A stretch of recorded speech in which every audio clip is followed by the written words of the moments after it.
What Jesus would have celebrated himself in the Feast of Tabernacles, or the Feast of Sukkot. This was a fall feast for the Israelite community, and it came right after what's called the Days of Awe, Yom Kippur.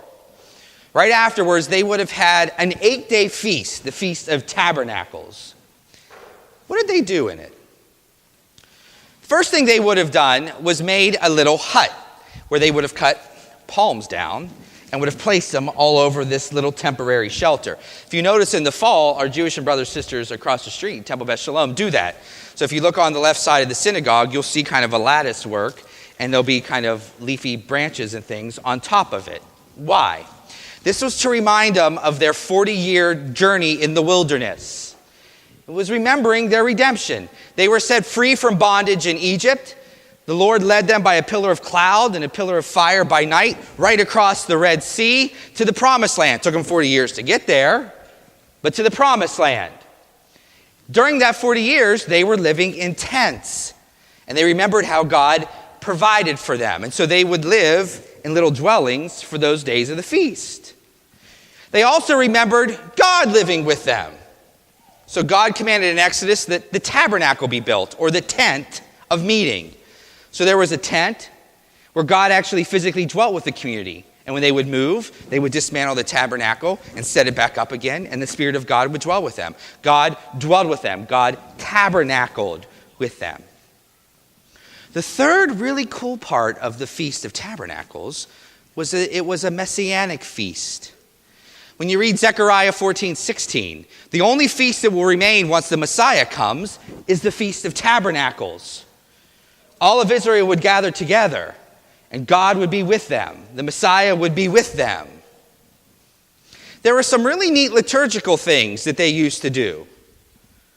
One of them during the 7 days involved these palms or other leafy branches.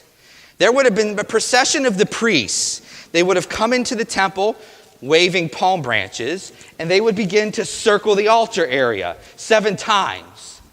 And as they did it, they would be chanting Psalm 118.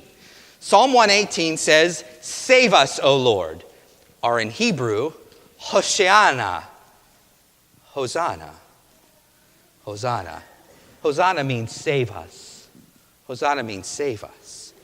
They would continue walking around singing that psalm, which also contains the words, "Blessed is the one who comes in the name of the Lord." It was a messianic feast. And then towards the end of the psalm, they would stop and begin to beat their palms on the ground and on the altar. And they would beat them violently. And as many of the leaves of the palm fell out, the more their sins were forgiven. So there was a connotation of sins being forgiven, as well as reciting this psalm as they're walking around the altar. The rabbinic literature says there is no greater joy than the joy of the Feast of Tabernacles. There was great rejoicing as these psalms were being chanted and wrote, as they remembered that God was with them, that God provided for them. This is a moment where they would have remembered their redemption, and also that God would have forgiven their sins. On the last day of the feast, a really neat thing happened.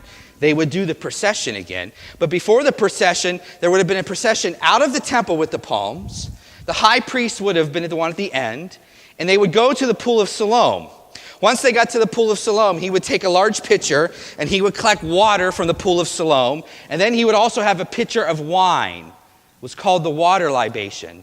And when the procession got back into the altar area, and the priests were walking around the altar with the palms, the high priest would have came up to the altar, where he would have poured the water and the wine.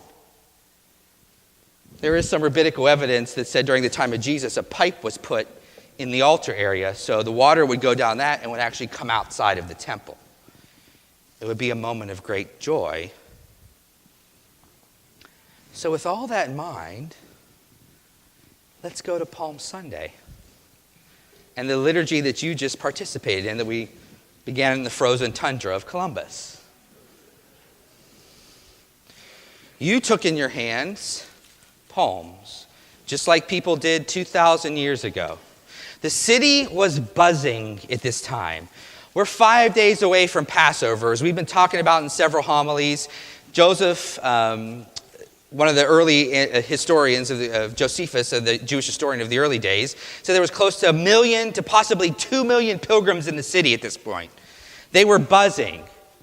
There's also word going through them of this rabbi from Galilee. And not only is this rabbi from Galilee doing some really neat things, yesterday in Bethany, he supposedly raised someone from the dead. Did you hear that? This man named Lazarus. Could he actually be the Messiah? Is he coming to the feast? Will he be the one who frees us? As Jesus gets near the Mount of Olives, as we heard when the deacon proclaimed the gospel, they set him on a donkey, which was a prophecy that the Messiah would enter the city on a donkey. And what did the people do? They took branches in their hands and they started a procession, just like they would have done on the Feast of Tabernacles.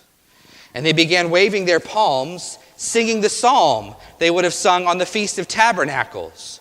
Hosanna, Hosanna, Hosanna to the Son of David. Blessed is he who comes in the name of the Lord. By picking up the palm, they were calling him the Messiah. By picking up the palm, they were acting out the liturgy of the Feast of Tabernacles, which was a messianic feast. By picking up the palm, they proclaimed that he is the Son of David, and he is the one who would save them. Do you see now why the chief priests got really nervous?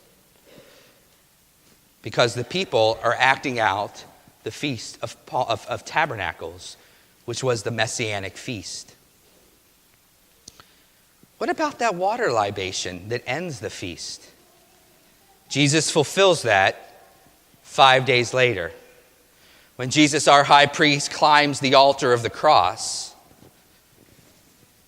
And instead of water and wine, it's blood and water that comes forth from his side, running outside the temple of his body, fulfilling the hosannas of Palm Sunday, because now he saves his people by offering his own self on the cross. That's why Palm Sunday has joy and suffering. It's the Feast of Tabernacles. Joy in welcoming the Messiah and knowing that he will be poured out, blood and water, on the cross for our salvation. If you notice in your bulletins, I made a comment about holding up your palms during the reading of the Passion. Many of you did, and I thank you for that. Why are palms so important? Because they become signs for us that we believe in the Messiah. When you hold up the palm, you are spiritually present back during the time of Jesus. And that ancient Israelite community knew that holding the palms reminded them of the Messiah. You are able to participate in the fulfillment of that whole reality. And so by holding the palm up and holding it proudly, you are declaring that Jesus is the Messiah. He has come to save us. And this week, we'll see how much he loves us. This week is not like any other week of the church year. As cold as it is, I'm in sandals today, and I know people keep staring at my feet.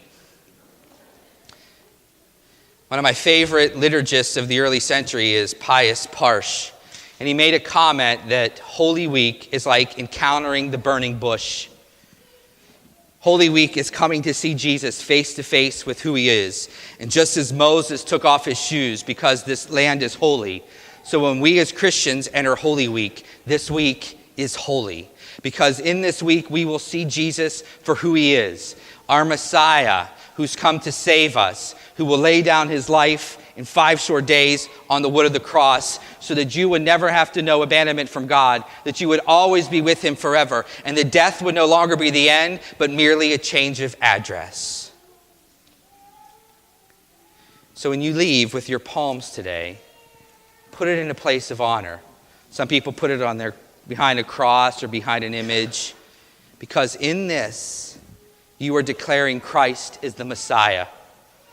May you also declare him Messiah as you walk with him during these days of Holy Week.